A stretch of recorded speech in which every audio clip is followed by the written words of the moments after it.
You know, a rabbi should try to be topical, right? And so I was thinking, about Pete Rose and all his shenanigans, and I decided the Torah is much more important than Pete Rose. So I decided to talk about the Torah instead of Pete Rose. Although the Pete Rose message was going to be stellar. This won't be as good, but it's more interesting to me. You know, for the last 42 years, I've avoided speaking about this portion in the Torah, a very specific part of the Torah. And I did it because maybe I didn't want to think about it enough, or it didn't really strike me as important. And I regret that.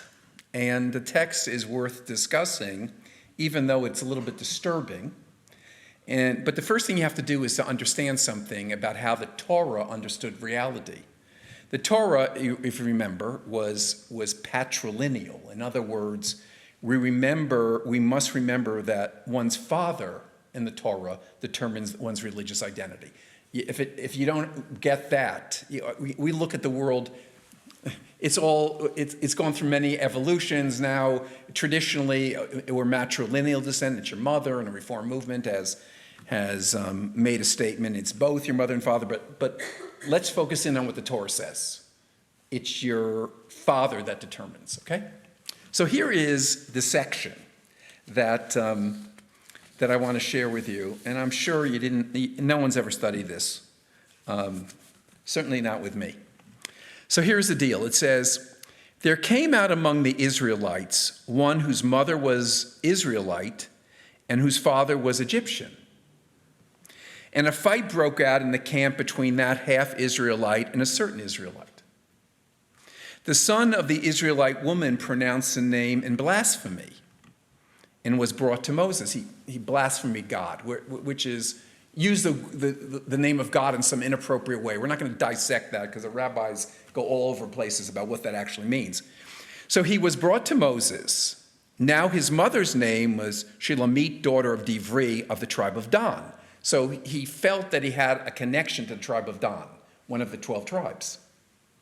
And he was placed in custody until the decision of the Lord should be made clear to them. In other words, he blasphemed God, and he was held, and he went to court.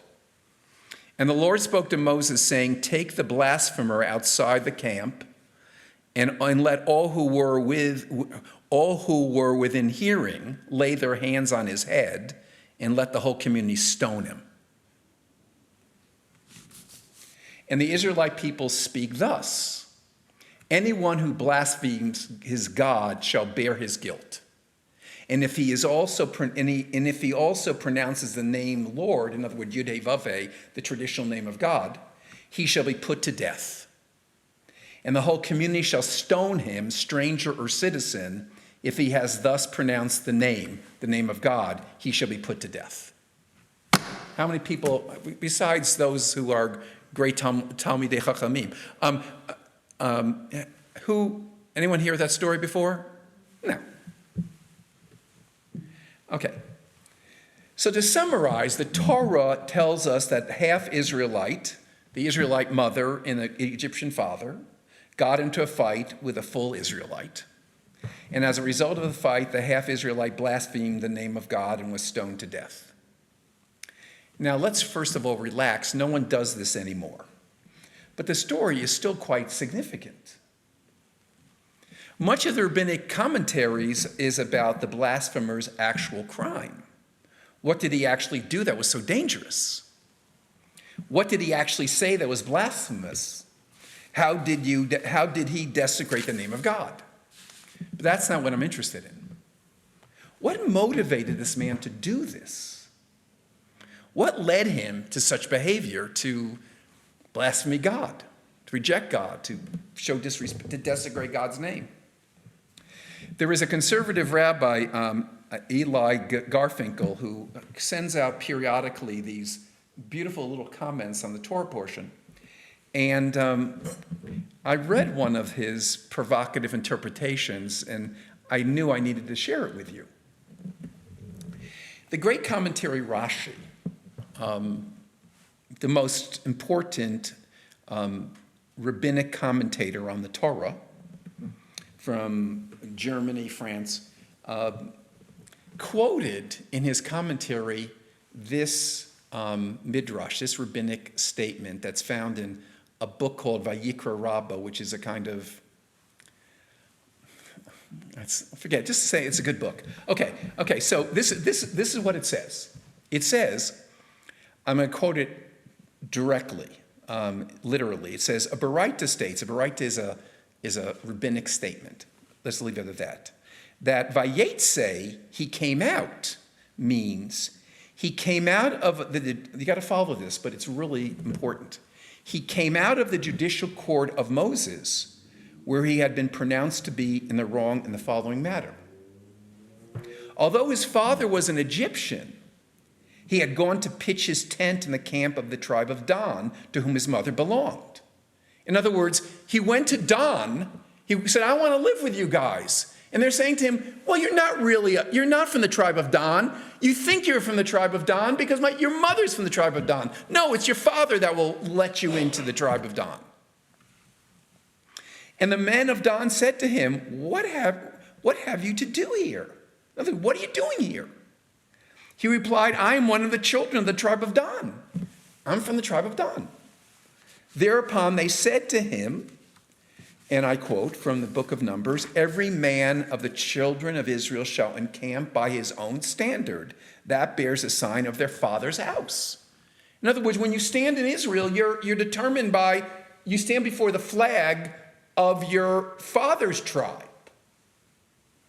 He thereupon went into the judicial court of Moses to have the matter decided. He said, that can't be. I want to be the tribe of Dan. How do you exclude me? So he went into the court of Moses, and Moses told him, you're wrong. He declared him wrong. And what did this man do? He then stood up and blasphemed God out of anger. What led this blasphemer to act with such rage of being excluded? Being told that he didn't belong. He had no place in the community. In his rage, he blasphemes God. In effect, he's saying, what good is a community rooted in God if this God is used by the tribe of Dan to exclude me? The tribe of Dan and the court are unjust. The tribe of Dan made him feel like a nobody, a tribeless freak in a nation where one's tribe was everything.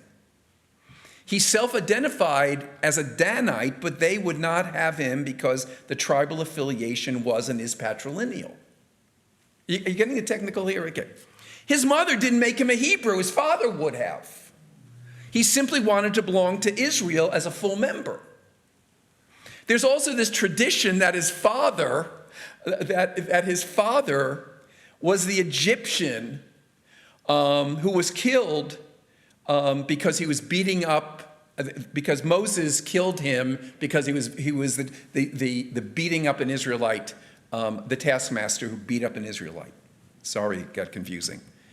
He wanted to cleanse himself of that association. He's crushed that his attempt to be included is rebuffed and dismissed. Now, this is a story that's so profound to me. It's all about boundaries that we create. The walls we establish between ourselves, especially in religious communities. We want to belong, and to be robbed of our community is tragic.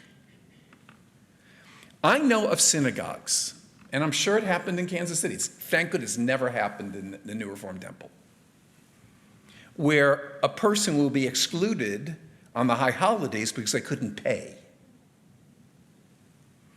This is un-Jewish.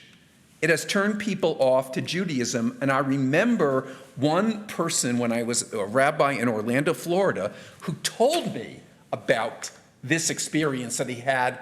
He remembered it from his childhood. And he was ambivalent about his Judaism the rest of his life.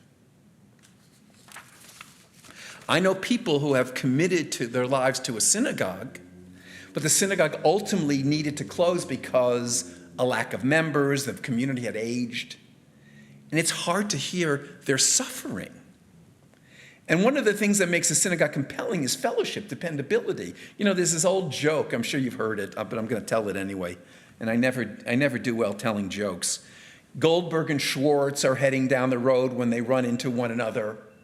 And where are you going, asks the man. We're headed to the synagogue.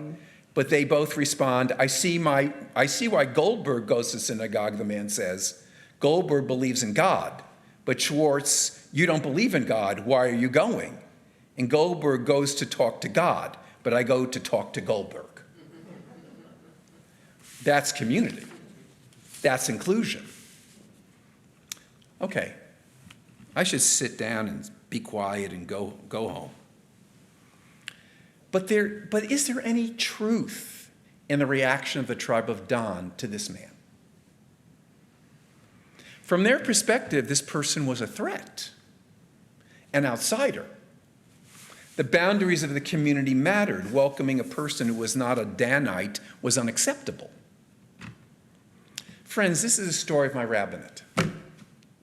A part of my rabbinate that I wish I did not have to perform is being a gatekeeper. What is the limit to being inclusive, of hospitality, of welcoming, of being a welcoming culture? There are people who cannot and should not be in the community. For example, Messianic Jews, for example. Let them live and be well, of course. But to believe in Jesus as a Jew is an act of apostasy. It's blasphemy. Such a person cannot be a member of the synagogue. That's the official position of Reform Judaism from 1983. I can read you the document sometime later if you're interested. I have spoken to you about the Haredi community in Monsey, New York. In their community, which is multifaceted, there is a small group of the Neturei Karta. This fringe Jewish group who proclaims that the existence of the state of Israel is against God's will.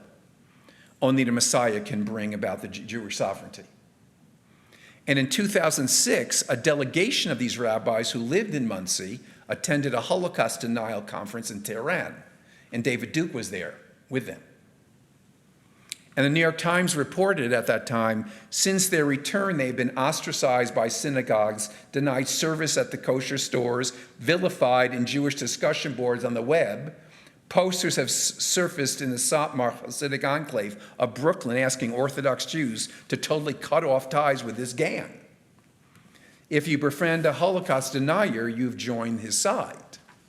You don't pelt the other person with a stone, but you can shun that person. Some acts cannot be accepted. Or a man who refuses to give his wife a religious divorce, a get, should be spurned. He is causing hurt. His ex-wife cannot remarry, and he should never be given an honor in a synagogue. People should refuse to speak to him. There needs to be social pressure.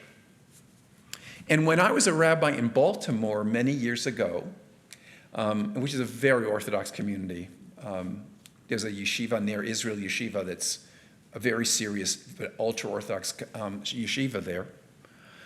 There was a congregation which only allowed Shomer Shabbat Jews to be members. In other words, people who were totally meticulous in observing the Sabbath. And if you drove to the synagogue, you could not be a member of the synagogue. They didn't want you. They really didn't want you. You and I find this exclusionary, but they believe that their standard of Judaism would be degraded by the presence of other Jews who did not adhere to that standard. Were they right or were they wrong? It all depends. So what does it mean to create a community? What are the boundaries? Does being a welcoming synagogue have its limits? Are there things that make us spiritually radioactive? I personally embrace, as you know, it's my whole 42 years of being a rabbi, and a pluralism, multi-voices. This is the Reformed Jewish where you bring everyone possible into the community you possibly can. But I do believe there are boundaries that must exist in a community. I've tried to draw the boundaries carefully. At times I've gotten it right, and times I've gotten it wrong. But let me leave you with these questions to ponder as a community. And there are questions that will go way beyond me. It's every congregation, but certainly our congregation. So does the synagogue have any boundaries? Should a person be asked what they truly believe?